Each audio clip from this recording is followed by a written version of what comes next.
welcome to the Tweekly News, where we break down the week through the frivolous prism that is Twitter. I'm Jason Sklar. And I'm Randy Sklar. And we are at Sklar Brothers. Now, if you're like us, lately you've been getting drunk and going flip-flop shopping with Dennis Rodman.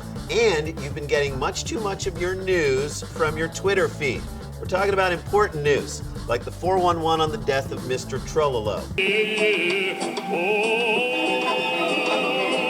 So Sadsky. I'm going to assume he died because he finally listened to his own music. God rest his indecipherable Russian crooning soul. So thank God for Twitter. I mean, without it, Rand, we wouldn't have this new show or this multi-$100 animated show opening. All right, let's kick things off with the week in politics. This is Campaign 2012 in 140. Forget the Wisconsin recall. This week, Twitter was fired up about Bon Jovi hitching a ride on Air Force One. Brendan Buck, a spokesman for House Speaker John Boehner, tweeted, AF-1 is now used to shuttle the entertainment for President Obama's fundraisers? Hold on a second. You shut your mouth.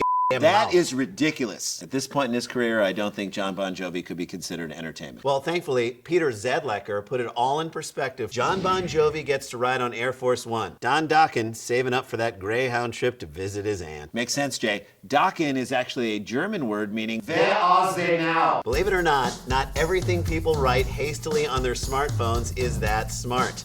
This is a segment we like to call Time to Relearn. And we are dead serious about this one. We hope you are too, because look out, people. Here comes a plug. Coming at you. We're here. We're sponsored. Get used to it. Like how X helps people relearn life without cigarettes with a free quit plan, there are people out there that need to relearn some things as well. Now, the most interesting sports story on Twitter this week came from the rough and tumble world of non-lesbian celebrity softball. And it involves a fan who, quite frankly, needs to relearn some basic manners. Sports journalist Jen Latta tweeted, just witnessed the most disgusting thing. Does it involve Prince Fielder and a vegan quiche? Jason, what did I tell you about interrupting me during a Jen Latta sports tweet? You said don't do it. You don't do it. You said don't do it. You said don't do it. Thank you. Now she tweeted, Donald Driver, 80, throws shoe into stands.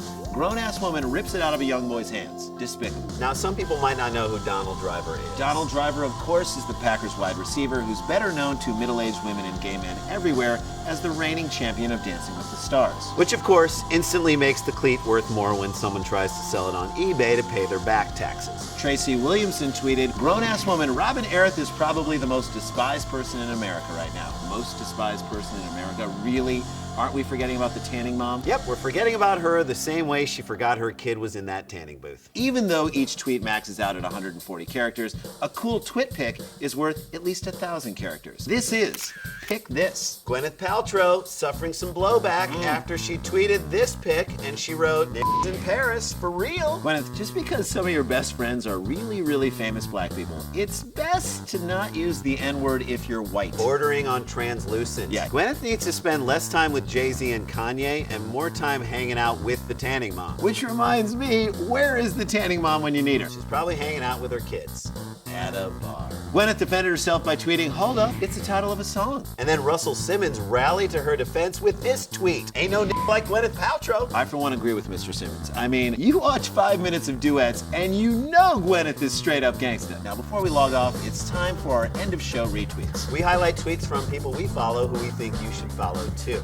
Now, here's one we love this week from comedian Julia Sharp. I finally read War and Peace the way it's meant to be enjoyed during a single 600-hour-long That's exactly how Elvis died. reading Tolstoy. If you want your tweet featured on the show, all you have to do is tweet something really freaking funny. Now, Twitter calls it a retweet.